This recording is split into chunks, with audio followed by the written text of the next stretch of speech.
What up, what up, what up? Welcome back to the greatest show on earth. We are back again at the LeVar Walker podcast show. Yo, first of all, before we even get started, I just want to say, well, before I get deeper into this, I just want to make sure y'all can hear me. Can y'all make sure y'all can hear me? Instagram, y'all can hear me, man. Everybody on the on all these other sites, y'all can hear me. Just let's make sure you guys can hear me. What up? Can you hear me? None your bees nest. Y'all can hear me? Y'all can hear me? Good. Okay, before I get started too, yo, shout out to everybody in Houston. Houston, man, y'all been buying these tickets, man. Shout out to Houston, man. I'm on my way to Houston. I'm going to be at the Punchline Comedy Club December 14th. And Houston has been buying those tickets. I still got some tickets left, man. Don't miss out on this show, December 14th. You can get those tickets right here. If you can use your phone and just hit that QR code. It'll send you right to the link to buy those tickets. And we're gonna begin this show, man. So I did check out the 50 Cent Diddy documentary. As you guys know, as far as Diddy is concerned, I mean, a lot of people think like, LeVar, do you hit your wife and are you nasty? No, it is nothing about that. Like my stance on Diddy, it was just me watching the laws be administered in this case. And the man just shouldn't be in jail based on the law and federal guidelines.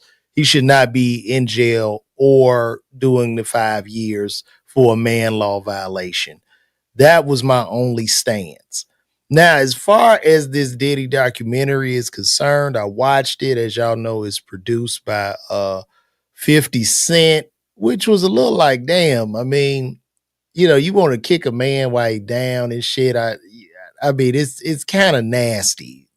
And it's nasty because 50 and Diddy are kind of the same ilk when you think about just like music moguls and stuff like that. So, with 50 doing this is interesting because he could have people come out with allegations about him and karma could possibly come back.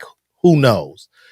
But in watching this documentary, it was just more of the same, right? So, like, they've done 30 documentaries. We watched an extensive court case. In this documentary, there are people, and I don't think it's bad.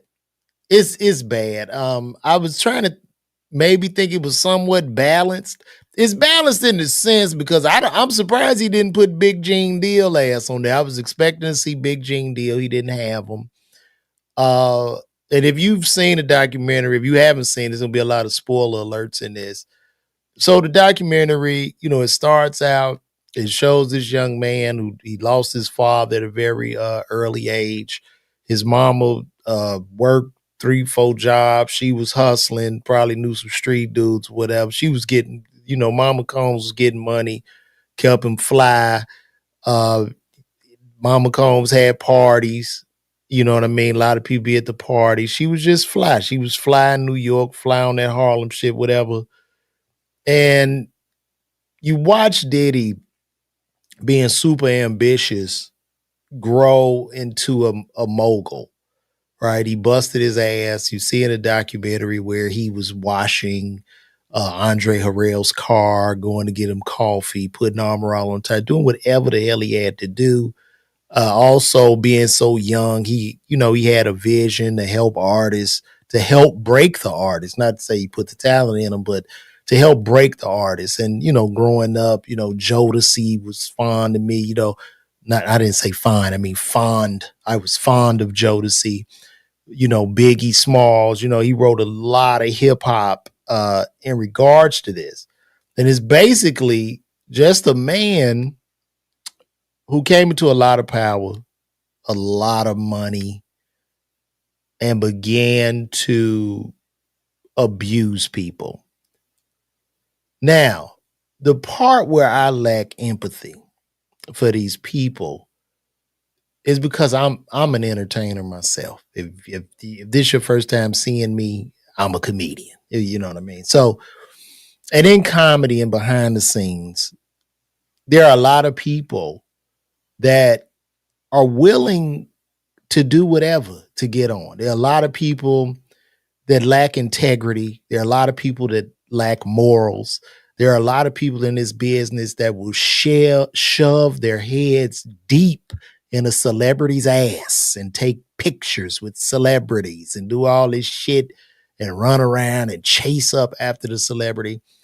And these people typically in these situations, there's never a gun to your head, right? So with all these victims or whatever with Diddy, where I raise the eyebrow is most people in this documentary, from the security guards to the assistants to everybody, it was all good while this shit was going on. It was everything that was happening, the abuse, so him cussing people out. Because I just see Diddy, I don't necessarily see him as a monster. I just see him more as an asshole.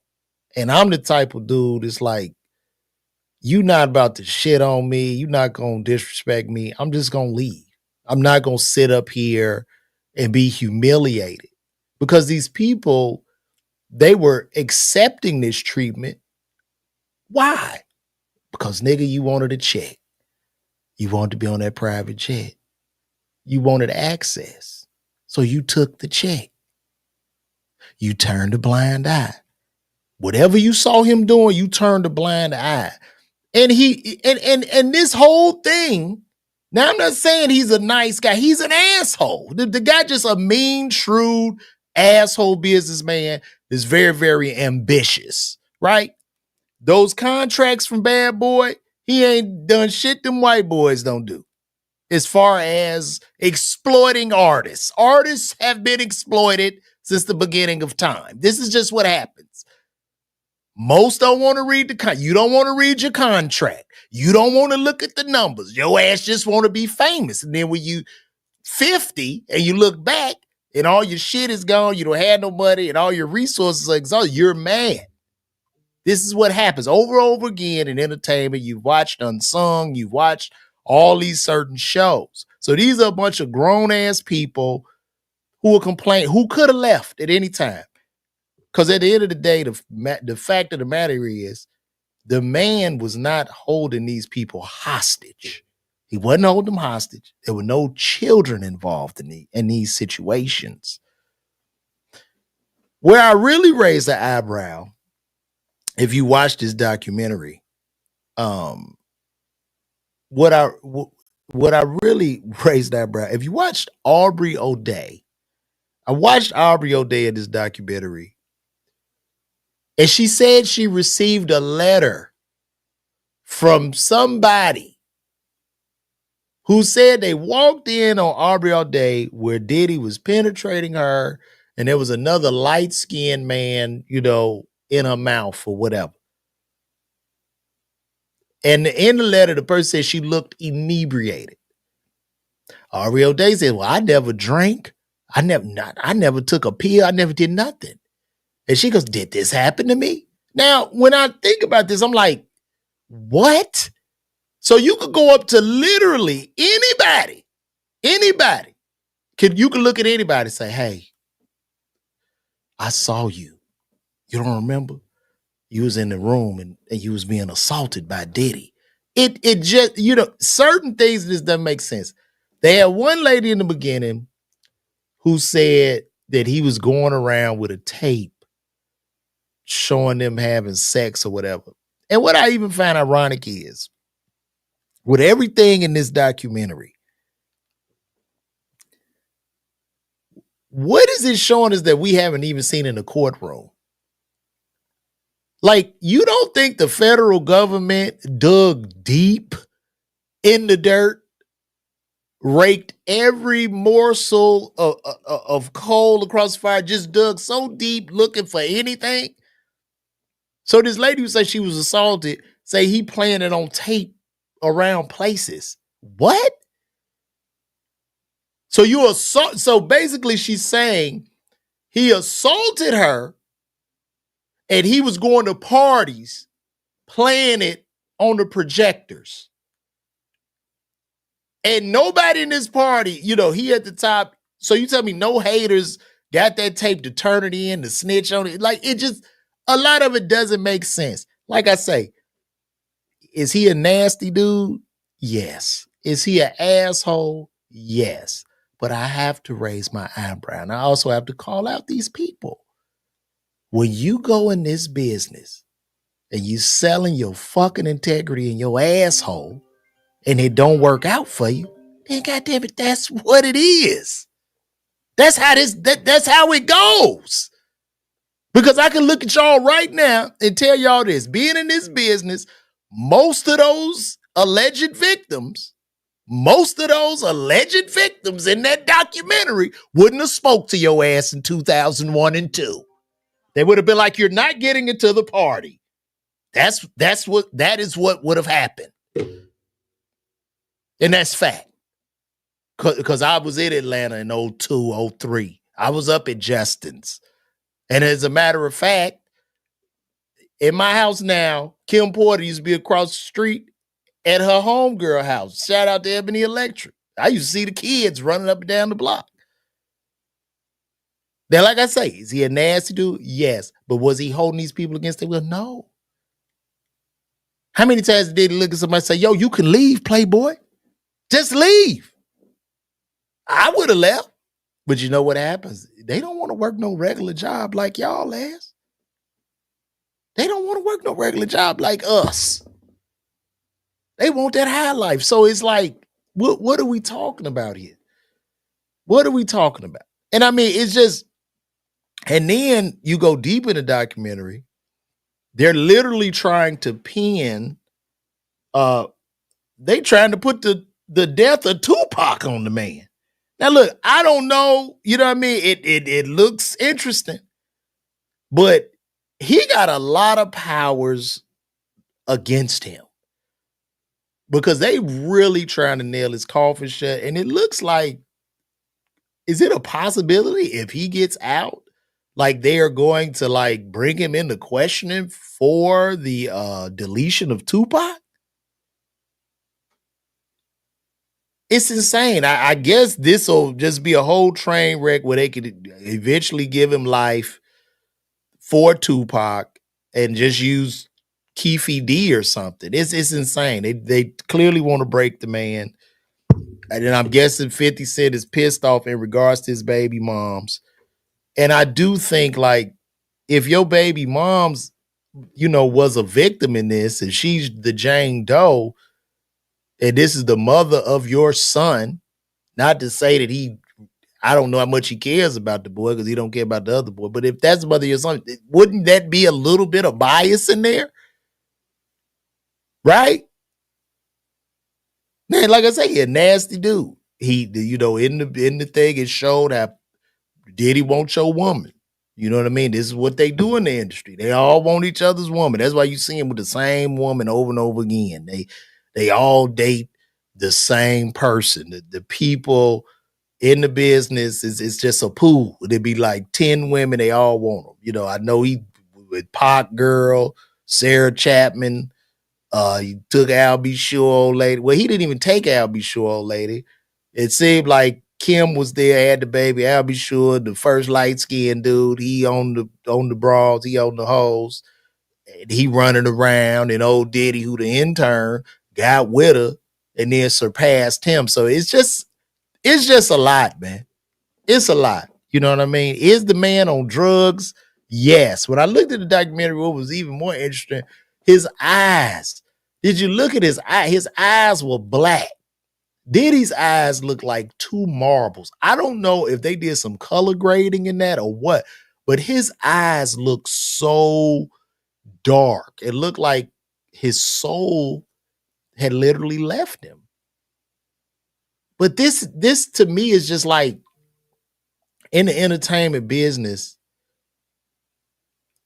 nothing. It's all fake, bro. It's all fake. None of the relationships are real. Because other than the baby mama, you would think like Diddy was the dude that shot 59 times. It would seem like 50 wanted to do a documentary on the niggas that shot him 9 times and try to bury them or something. It's insane to me. And then when I first even heard about it, I'm just like, why would you want to kick a brother when he down just so far deep in the dirt? You know what I mean? It's like this man is in custody, serving a bogus sentence, doing the federal crimes. And I'm not saying that karma comes back in very, very mysterious ways. Karma is interesting. I believe in universal law and karma. But it's like this dude is in the dust. But I'm like, is 50 feeling threatened that he's going to come back and be bigger than he was before? Because you know what I mean? He seems like he's in a state of redemption, like he'll forgive himself. And even when I look at it like, damn, the footage from the documentary of him preparing to go to jail and making the calls and riding through New York. And I'm guessing he didn't pay whoever we was watching at the barbershop. And I'm guessing he didn't pay those videographers and they just sold it to Netflix. And I mean, 50 just jumped on it as a business opportunity and sent him to the dirt. And this whole thing, as far as we're concerned as Black people, I find it to be rather hypocritical in a sense of I see a lot of people applauding what 50's doing. But at the end of the day, if there was a white man that put out multiple and numerous shows about Black, like if a white guy had 10 shows just about Black people shooting and harming each other and selling dope to each other on one network, right? If he had those shows, I'm pretty sure we would be somewhat up in arms. And then that same white guy who got the 10 shows about Black people harming each other and just selling dope and just all this negative self-imagery about the streets over and over again goes and says, yeah, I'm going to make a hit piece on a Black mogul. Niggas would be up in arms. Niggas would be protesting, boycotting networks. You see what I'm saying? Do you see the irony in this shit? This is the irony. And I'm just calling it out. I'm not, like I said, I'm not saying that the man is a good guy. He was a nasty dude. He did people dirty. It's just what it is. And this is a form of karma. And it shows us that how karma and universal law is. But at the same time, it's still nasty work. Nasty work. And then the people, somebody got shot in the back. I was listening to Little Rodney Jones, who's the producer on the album. And he was going in. But then I raised the eyebrow because he said, man, I never got my money for producing this album. So I'm like, in the video, y'all looked happy, y'all smiling, y'all laughing, y'all talking. So it seems like from the stance of producer Rodney Lil Jones, he just want his money. And he was like, you ain't gonna pay me, I'm gonna go in on your ass. That seems like basically what that is. It's just dirty. It was dirty. And then I guess they shot some dude in the bathroom and the dude disappeared. It's just crazy. It's crazy, man. So I guess, I mean, they taking him out. I guess is what it is, man. I don't really know. I don't even know, but shout out to y'all for pulling in, man. It's just interesting to me, man. And then the other guy, what's the guy's name that helped him start it's a guy that helped him start Bad Boy. I think his name is Keith Burrows or something. And it looked like, he owned 25% of Bad Boy. Diddy's mom owned another 75. Kirk Burrows. Diddy's mom owned the other 75% because he didn't want it in his name. Then he got the bodies on him from that party he threw where the people trampled out or whatever. he said that Diddy like sexually assaulted him. Now, I could be wrong, but as a grown ass man, bro, if I'm working for another man and the man starts to make sexual advances or do certain stuff, it's going to be a real big problem. And I'm getting the fuck out of there. So for these people, I have some empathy, but then I don't, because it's like sometimes you have to walk away. So the lesson in this shit, don't let your dreams make you don't let your dreams make you throw your integrity and pride and morals away. You know what I'm saying? Because you got to live with yourself every day. I think that's a big, important part of this. You know, and I see all these people and all this, it's crazy. Because, like I said, as this stuff was going on, all these people in these documentaries were okay with it as long as the checks were flowing. And that's just fact. And even they talked to some jurors in there. The little Indian man said, "You could not have it both. You could not want the luxury life. You could leave. You know, is either the luxury life or you stay there." You know, they didn't convict him. They didn't convict him on nothing. He, like I say, the man is an ass. He just an asshole. He's a nasty dude. He's done a lot of dirt, a lot of wrong. But from the legal standpoint, when you're just looking at the case objectively, he shouldn't have got the time. That's why he was even filming that documentary. He was filming that documentary because I'm pretty sure the lawyer's like, man, you gonna walk. You gonna walk with time served. So it's ugly, man. It's ugly work. I would say just watch out and don't get into it with no liquor companies if you black. Cause geesh, man, this is it's crazy. It's crazy. Mm-hmm. Spicy 1811. I don't have any empathy for them that was there, wanted to be there, stayed around. Exactly, man. You say I'm a bust down for Diddy. You know, these types of comeback, like this little shit y'all do, like I'm gay and I want Diddy. Yeah, I do. Yeah. I would love for him to nut on me. I would love that. I mean, it's so weak. Y'all do this. Y'all do this all the time. We'll give you what you want. Like, yeah, I do. I'm his bust down. I can't wait to see. I can't wait to see him. Like, you know what I'm saying? I don't know why y'all say that shit. But yeah, man, thank you, Running War. Strength and honor, man. It's just about honor, bro. I ain't about to do no stupid ass shit. You know what I mean? I see, bro. I see how a lot of people move in the business, bro, and a lot of people, you know, first of all, the business is a very the entertainment industry is a very exploitive business. It's exploitation. You're going to be exploited, especially if you're not focused on the business. If you get caught up in another motherfucker, you see him, he balling. I've come to the conclusion that no man's ice is colder than mine.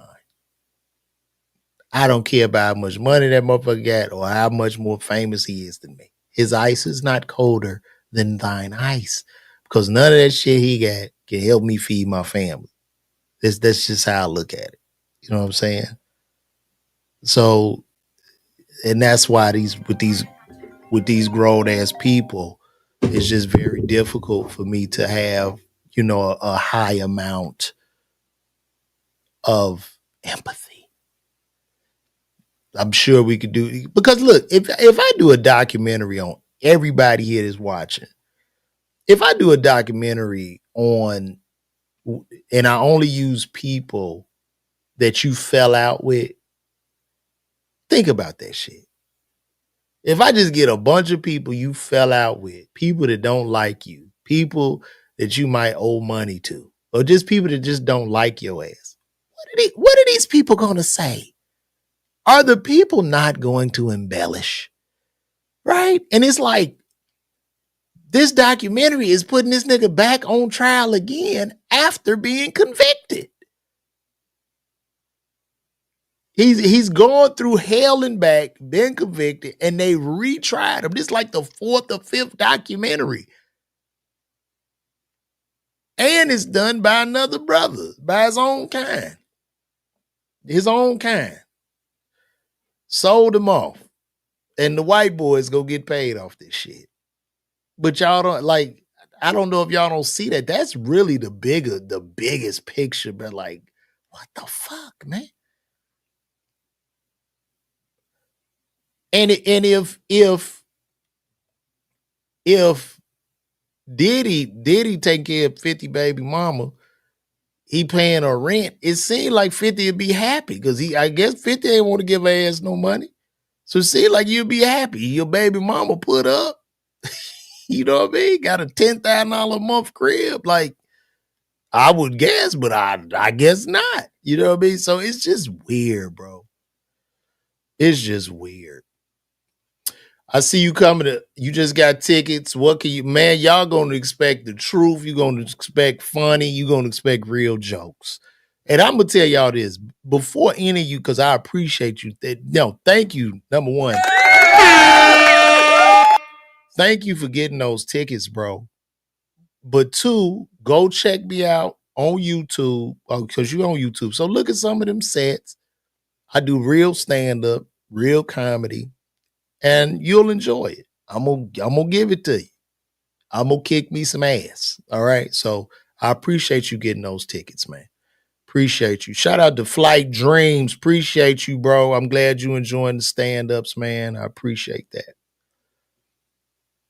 You said Puff should have properly paid his artists, employees, and partners. I agree, bro.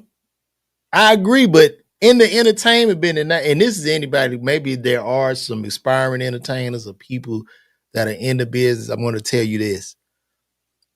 In the game, whenever you taken advantage of, never look at it as a loss, but a lesson, and say never again. So a lot of people who come in the game green, you're going to get taken advantage of. You're going to pay a little bit of tuition. Now, when you pay that tuition, you got 2 choices. You either go be mad, bitter, not look over the rest of your contracts and get kicked in the ass your whole career, wake up with nothing, or you're going to be like, I got to be a better business person. Because now with the artificial intelligence, the technology, you can't just be an artist. You have to be an entrepreneur. You can't even look at this shit like, yeah, it's art, but you have to be the entrepreneur with the art, with pushing whatever it is you're doing and counting and keeping an account and a tight eye on everything that's going on. Because if you want somebody to hold your hand, those people that hold your hand are typically there to rob you. That's what they're going to do. Yeah, I take care of that. And you getting charged, and they renting out studios, they running the shell game. But that's the whole that has been the music business forever. It's always been like that. Forever. But it's up to artists to be independent. Because once you get the check, once I give you $1 million advance, hey man, I need to make 10 million back before you see a dime. So most of this shit with these advances and all this stuff they getting is just super predatory, high interest loans. And not just loans, but loans that give them ownership and partnership into everything you're doing. So you gotta like be a better business person too. You know what I mean? But yeah, he messed these people over. Yes, he did. He absolutely did. Absolutely. But you know, you got to look at 50's do you think 50's contracts was any better? Young Buck, where's Young Buck? Bankrupt, broke, like Lloyd Banks, where these people at? Like what do you, I mean, I don't, people think that this business somebody go give you something. No, you got to crawl, you got to fight and get everything. You have to generate all this yourself. people just take advantage of you in this business, man. That's what happens, man. How many documentaries have 50 done? I hope his first is to tear black men down. I don't really know how many documentaries that he's done. You know, a good Epstein documentary by him would have been great, I would think. But, you know, who am I? You know what I'm saying? That would have been a great documentary. I would love to see that by him, but it's just what it is. And I mean, it's going crazy because 50 is a part of it. So, yeah, you know, he got Netflix jumping. You know what I'm saying? But before I keep going, listen, guys, get those tickets. You get it right there. Hit that QR code and shout out again to everybody in Houston, I am on the way, guys. We're gonna have a good time, man. Diddy was thinking he owned the world. He didn't have respect for anyone. Sleeping with others, girlfriends, or baby mamas is not cool. You know, Mohammed, let me tell you something, bro. No man, the man don't bang the woman. The woman bangs the man. Okay? Men give access to relationships. Women give access to sex. And that's their body and their choice. Okay? So the women slept with him. You see what I'm saying? It's just what it is, man. All right. Well, cool. I mean, that's what you're saying, but I would have to hear Lloyd Banks and them say that. I don't know. I'm not saying he didn't. I'm not saying he did or he didn't, but I would love to hear from them. Who knows? Do they have a publishing? Do they get, you know what I mean?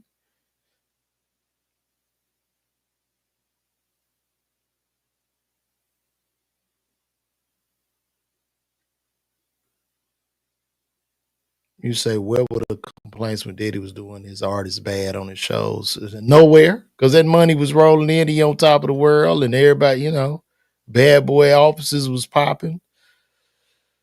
But anyway, it's a new day. Music business is pretty much dead. You know what I mean? Like that whole golden era of hip hop where you had the big moguls and your Birdmans, your Diddies, your Suge Knights, you know, the heads of these independent labels. It's over with now. So a lot of people complaining because they're doing these AI artists. They got AI artists. The AI artist is actually the best deal because the AI artists ain't no different from the real artists who weren't looking at contracts and being taken advantage of. So why not just generate some something from the computer and just have it rake you in money? It's the same game. It's just like the business. They find somebody and they just want them to rake in the bread, you know? So it's just what it is, man. Bella say we so obsessed we didn't know. Bella, this is what the world has stopped to watch. This is what everybody talking about, Bella. And I'm just trying to call a spade in regards to, you know, the documentary. That's all. It was just an interest. It was just really on my heart to talk about it. So,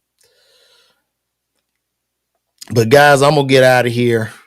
This is it. Shout out to everybody over here on the gram. I see you, Mike. Shout out to Mike. Mike Sales over there in Huntsville. If you need your wig done, go see him. Check him out on stage. Also, Bella, the reason Ron Isley heard footsteps. Thank you for the salute, bro. But I just wanted to come in here and talk, man. Once again, we 11 days away from Houston. It's going down. We're gonna have a good time, guys. Peace, love, and blessings, man. Y'all call me. More. I'm gonna have more content coming out. The past couple days, and I want to talk to y'all about this too. So the past couple days, I hadn't done anything because I was trying to put up a ceiling fan in my house. I've put up 3 other fans in my house, but this particular ceiling fan, because these newer fans You get the ceiling fan, you get a little receiver that goes inside the housing of the ceiling fan. So I bought a ceiling fan. I I put it up, did all my wiring and all that stuff. Turned the fan on, nothing. So now, and listen, what I do to like a home project, I ain't tripping because I learned from failure. So it didn't come on. So now I had to get my multimeter. I'm checking the wires, making sure the power going. Couldn't find a problem, couldn't find a problem. End up taking the fan back down. I got stuff everywhere in my bedroom, took the fan back down, took it back to Home Depot, got a refund for that fan. Then they didn't have that fan in stock no more. So I went to another Home Depot, got another fan that cost me $30 more. Bring that fan back. Start putting it up, getting it together, doing everything. Hung the fan, nothing. Because I tried to check if I put the blades on. I'm getting nothing. I'm like, oh my God. So now I'm checking with the multimeter, checking the wiring.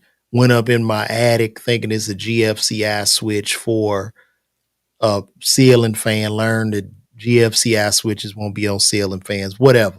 So I'm checking everything. Nothing. Call my homie that hang fans to do the TVs. He's like, man, I'll come over there. I'm like, all right, cool. But I couldn't sleep because I couldn't go to sleep without putting this ceiling fan up. My wife waiting up late. She got to go to bed. She was being patient. So I'm still running around. Talk to the electrician for about an hour.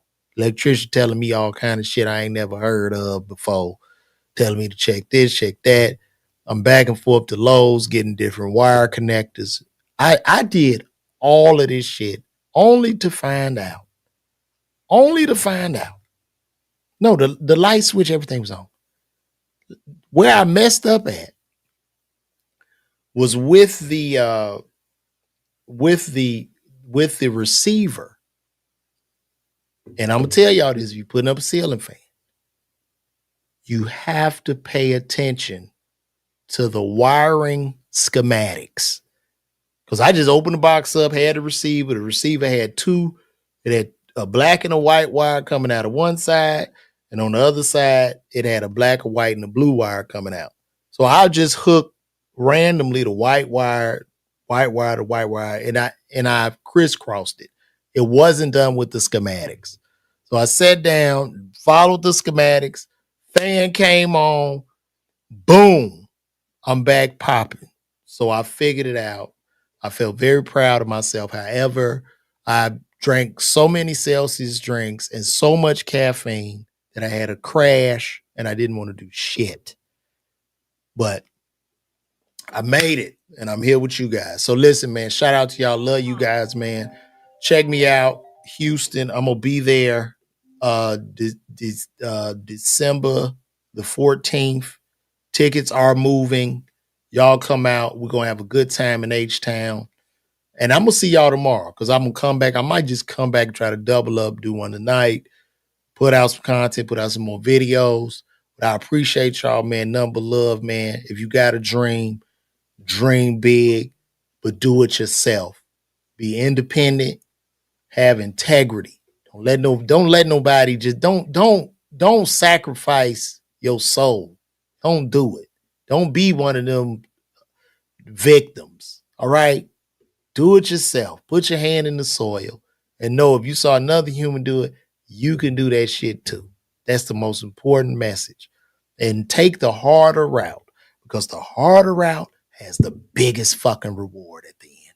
So we're going to end on that, man. Love all y'all, man. Appreciate y'all. Call me.